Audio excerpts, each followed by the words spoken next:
오늘은 부화의 제2탄으로서 부화기에 대해서 먼저 알아보도록 하겠습니다.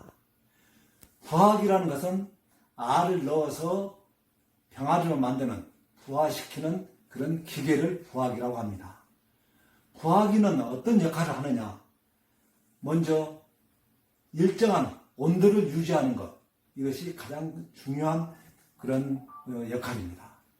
그래서 일정한 온도를 유지하도록 하고, 그리고 습도를 유지하고, 일정한 습도를 유지하고, 또 하나는 알을 굴려주는 역할, 이 세 가지가 부화기의 역할입니다.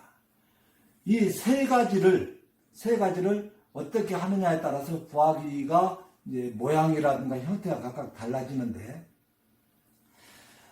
먼저 온도에 대해서 알아보겠습니다. 일정한 온도를 유지하기 위해서는 이렇게 부화기 내에다가, 이게 백열전구와 같은 것이죠. 열등을 켜서 온도를 올려주는 그런 방식이 있고요. 또 이것처럼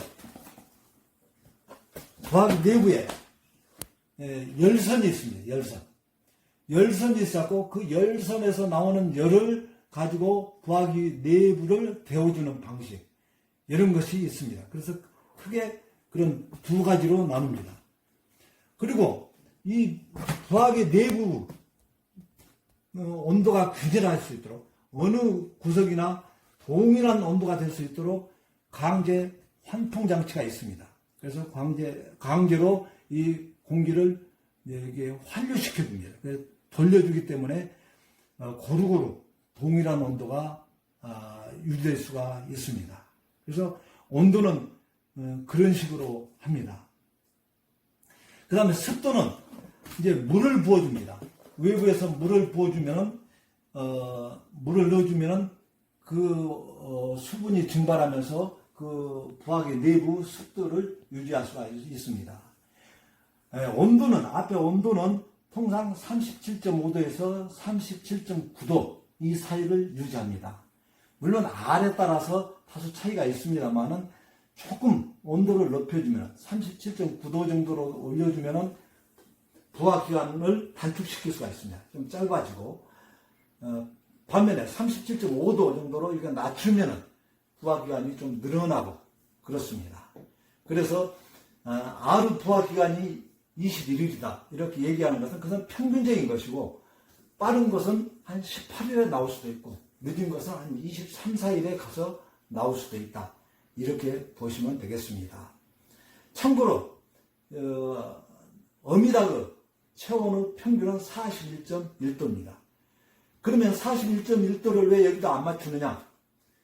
어미닭이 품을 때 보면은 어미닭의 몸에 닿는 그 알은, 그 분야는, 그 부분은 41.1도가 될지 모르지만은 닿지 않는 부분은 그 온도가 되지 못하겠죠. 그래서 대략 37.5도에서 37.9도 이 사이의 온도를 유지하도록 그렇게 하고 있습니다. 그 다음에 습도도 이제 말씀드렸고요. 다음에는 이제 전란입니다. 전란은 굴을 전자 해서 알을 굴려준다 하는 겁니다. 알을 굴려주는 방식은 크게 두 가지, 한 세 가지 정도가 있다고 보게 되겠습니다. 이것처럼 봉이 있죠. 이게 지금 돌아가는 것이 원래나 모르겠는데 갖고 와서 찍어보세요.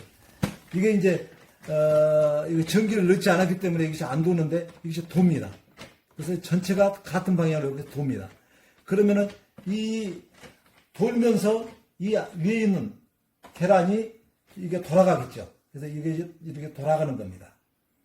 그래서 이렇게 돌아가면서 이게 굴려주는 겁니다.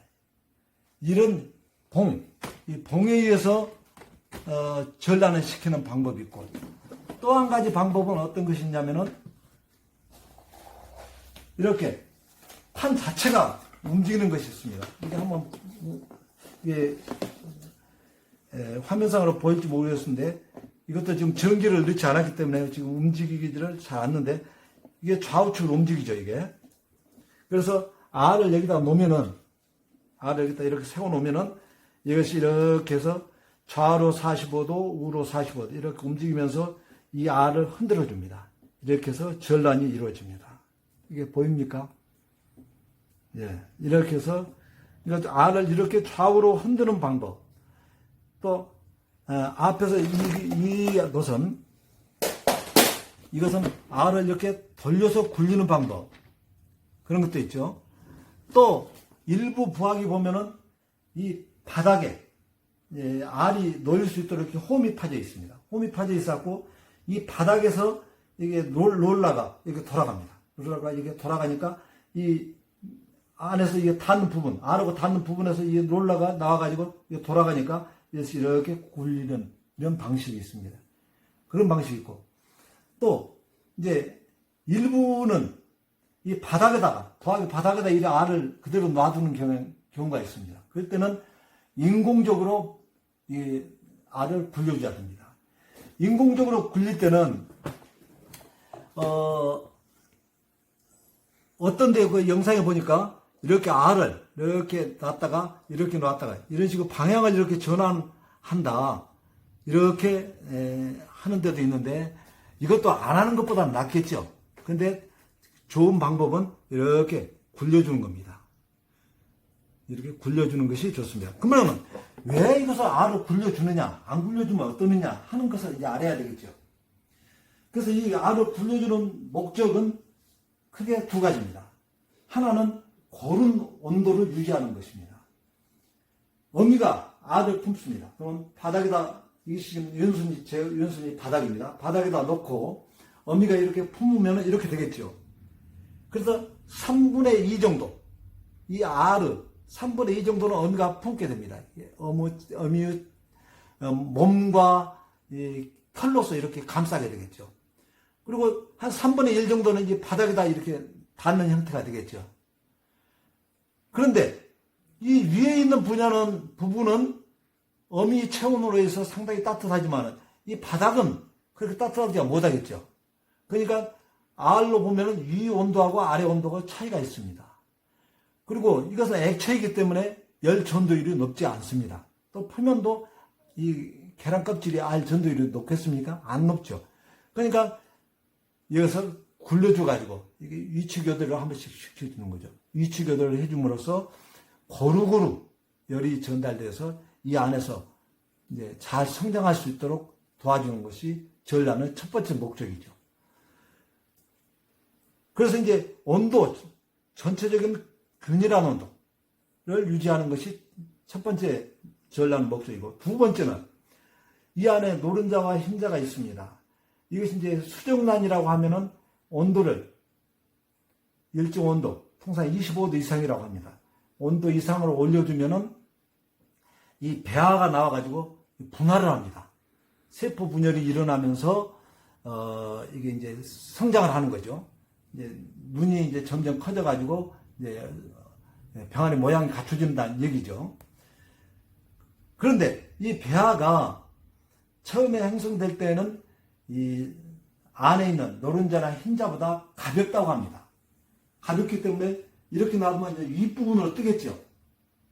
그럼 윗부분으로 떠가지고 그대로 이게 놔둔다 하면은 이것이 이게 이 겉껍질에 붙어가지고 이게 정상적으로 자라지 못하고 발생 과정에서 알이 이제 죽게 되는 거죠. 제대로 병아리로서 성장하지 못하는 거죠. 그래서 이렇게 굴려줌으로써 이 배아가 이 위에 있던 배아가 아래로 가고 또 옆으로도 가고 해서 어느 것 표면에 달라붙지 않도록 딱 고정되었고 움직이지 못하게 되면 안 되니까 그것을 방지하기 위해서 이렇게 굴려준 것입니다. 그러니까 이 전란을 하는 첫 번째 목적은 이 배아가 이 겉껍질 어느 한 부분에 달라붙지 않도록 하는 것. 그리고 또 하나는 온도를 균일하게 이렇게 유지해 주는 것. 이것이 목적입니다. 그래서 이제 이런 전란 틀, 이게 전란 틀인데, 이런 게 다 전란 틀인데, 이 전란 틀이 없이 전기 힘으로 이것은 이제 움직이는데, 전란 틀이 없이 평평한 바닥에다 놓고 열등을 펴준다든가 열선을 해서 하는 그런 경우에는 사람이 이것을 굴려줘야 된다 하는 것이죠. 그러면 어미닭은 어떻게 하느냐? 어미닭은 밖으로 나와 있는 알을 뒤로 밀어 넣고 겉으로 나와 있는 알을 밀어 넣으면서 위축교대를 시켜주고 이렇게 알을 굴려줍니다. 그리고 또 몸 자체를 이렇게 흔듭니다. 다리와 이 날개, 몸통을 이용해서 자기가 품고 있는 것을 이렇게 흔들어 줍니다. 그러면 이게 전란이 이루어지겠죠. 그래서 어미는 어미 나름대로 하는 것이고, 어미가 못하기 때문에 얘는 기계의 힘을 빌어서 하는 것이 부화기의 역할이다. 그래서 부화기의 역할은 온도 유지, 습도 유지, 전란이다. 그래서 습도에서 빼먹고 넘어간 것이 있는데, 습도는 한 60%, 초기에는 한 60%를 유지합니다. 그러다가 부화가 되기 한 3, 4일 전부터는 습도를 좀 올려줍니다. 왜 올려주냐면은 이 표면이 너무 바싹 마르면은 안에서 여기서 뚫고 나와야 되는데, 병아리가 뚫고 나와야 되는데 그 병아리가 얼마나 힘이 들겠습니까? 그래서 습도를 높여줌으로써 이것을 알을 파각하는, 파각이라고 하는데 파각하는 것을 돕는다 하는 것입니다. 그래서 습도를 70, 80% 내지 80%까지 올려주면 부화율을 높일 수 있습니다. 그리고 이제 전란도 이제 자동적으로 어느 부화기마다 조금 다릅니다만 뭐 2 내지 4시간 간격으로 이렇게 서서히 돌려주는데, 인공적으로 할 때는 뭐 아침에 한 번, 저녁에 한 번, 이 정도 2번 해준다든지, 또는 하루에 한 번 정도 이렇게 손으로 해줘도 됩니다. 그러면 언제까지 전란을 할 것이냐 하는 것이죠. 이것은 뭐 규정된 바는 없지만 3, 4일 전에, 부화 예정일 3, 4일 전부터는 전란을 하지 않고 가만히 놔두는 것이 부화율을 높일 수 있다, 이렇게 나와 있습니다. 그래서 전란은 임란할 때부터 계속 전란을 하되 한 부화 예정 3, 4일 전에는 중지하는 것이 부화율을 높일 수 있을 것입니다.